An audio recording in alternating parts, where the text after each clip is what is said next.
People always ask me what is the secret to creating flowers or roses that look more realistic. And today, I will share with you what I consider the cherry on top here in this tutorial. Whether you're making a rose, a peony, a ranunculus, or even just a leaf, this technique is extremely helpful in allowing you to achieve a more natural look. If you're ready, let's get started.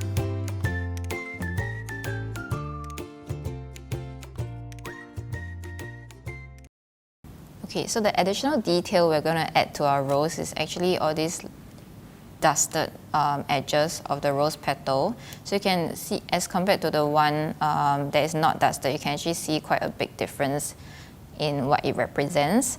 So the one with the dusted petals, they actually look like a withering rose, whereas this one looks like a fresh rose without the dust colors. So this part is completely optional. So if you're looking for something, just having a little bit more detail to your rose, you can consider this option.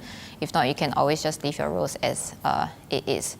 So I'm going to show you how we can work on this just by a few dust colors that we're going to work with. So I'm just going to set this aside.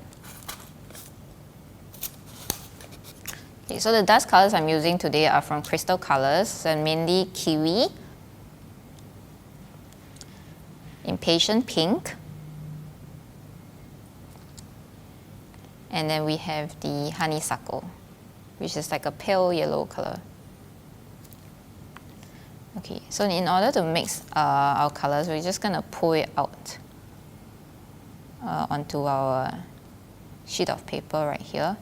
So we do not need a lot of the dust colors because they're really saturated. One reason why I largely prefer working with this brand, Crystal Colors. And next we'll be using some Impatient Pink. So I'm just going to bring them out here. And then the last color we need will be Honeysuckle. Okay, we don't need a lot of it as well. Okay, so we're going to start mixing the colors. So every time I start mixing a new color, I like to bring them into a new pile over here. So we're just going to move my green over and just a little bit of pink to tone down the green. So the green that we are looking at is not a very vibrant green. We're looking at something of a very muted green, muted and warm green. So this is what I'm going to do. So just by mixing the green and the pink, you can do some swatching over here. So you can see that the color, it becomes like a very dirty green. So this probably is too much of the pink, so I'm just going to bring back a little bit of my green just to mix it in.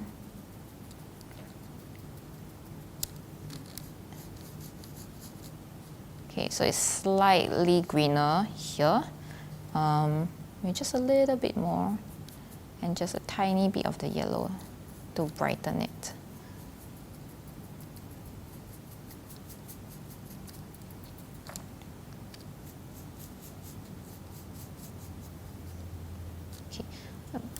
This looks a lot better and closer to what I'm going for.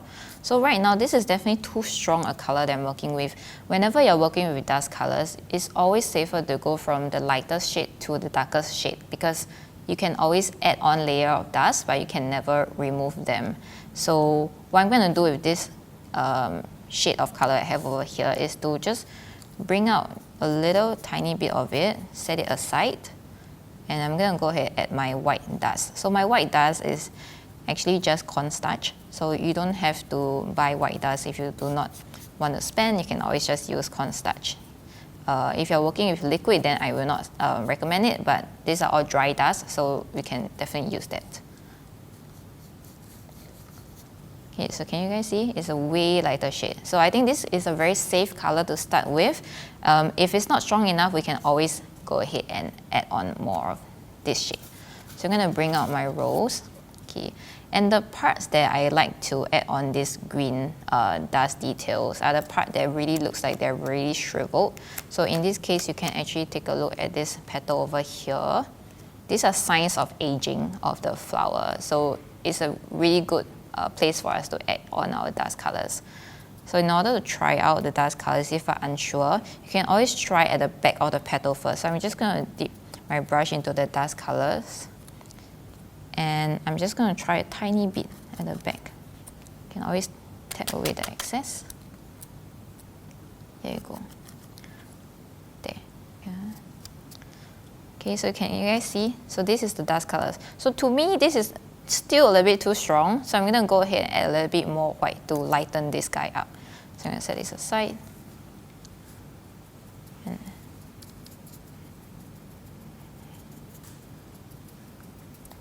add in more white, and just to compare. Okay, so you can see it's definitely a way lighter tone here. So I'm gonna go ahead and try again. So tap off the excess. Okay, maybe I'll try on somewhere else so that I can see the difference. So maybe on this petal.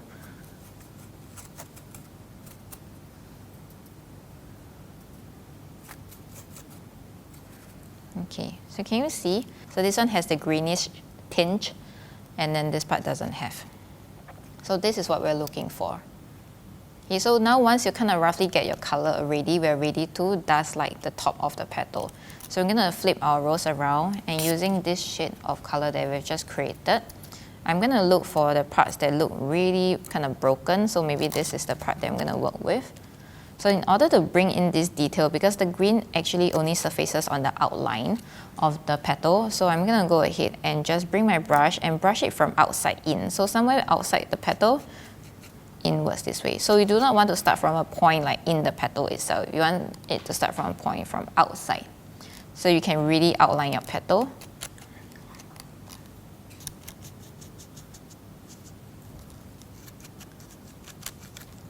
Okay, so there you go. So can you see, just by adding that little detail, it looks a lot more different, and it really brings out just another message the rose is trying to tell you. So it's really aging, and it shows here in this petal as compared to fresher petals like that. So of course, I do not like to just stop there, because I prefer to just have maybe just one part of the rose that is withering, and then maybe the other part will be fresh. So this is again optional, completely up to you. If you feel like you only want one petal to look like it's withering, you can stop there. But of course, don't forget the back as well. So the front and back should be the same. So if you dusted the front, don't forget to dust the back. So always bring it in very gently.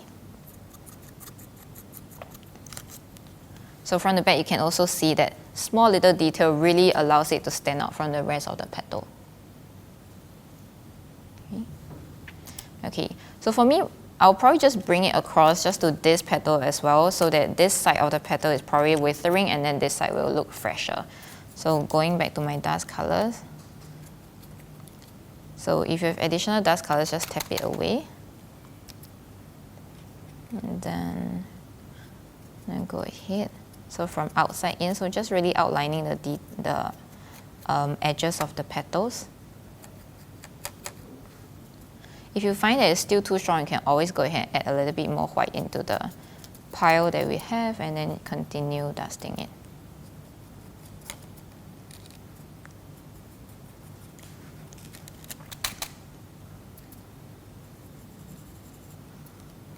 So if you're feeling adventurous and you want this green to really go into the inner parts of the petal, you can also do so, but I would suggest for the green to look like it's diminishing, so from a very dark green into a very light green shade. So as I'm dusting, I'm gonna just lift off the pressure so that I'm doing like a flicking action. So it allows it to,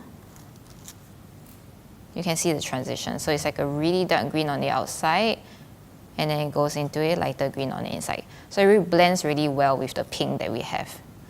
So I'm going to work on these two petals, and maybe just at the back too, to make sure it's consistent.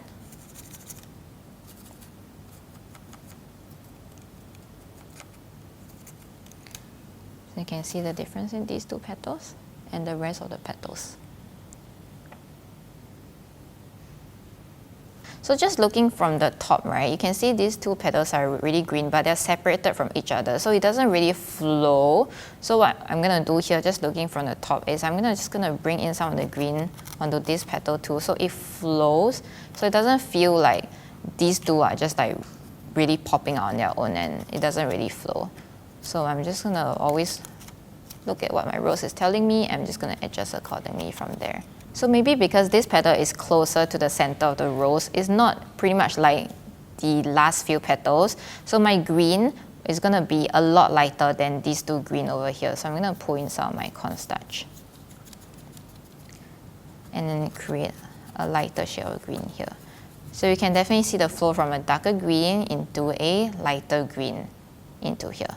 Because green really represents the aging look of the petal. So if you do not want the petals that are closer to the center to look like they are really aged, you want them to be of a lighter green. Okay, so can you see just a little bit of dusting makes a lot of difference. Okay, so whenever you do the front of the petal, always make sure you do to the back.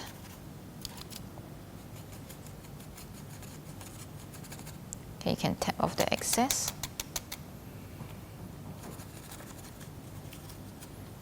Okay, so from the back, it looks something like that. So again, these three really pops, shows the aging look. This part is a fresher look. So from the top, this is what you get. Okay, so now if I were to compare to a rose that is not dusted, you can definitely see the difference. So this one, it really tells you a different set of story as compared to a fresher rose here. So this is the additional detail that I add into my rose to really make it look more realistic and really allow the petals to pop.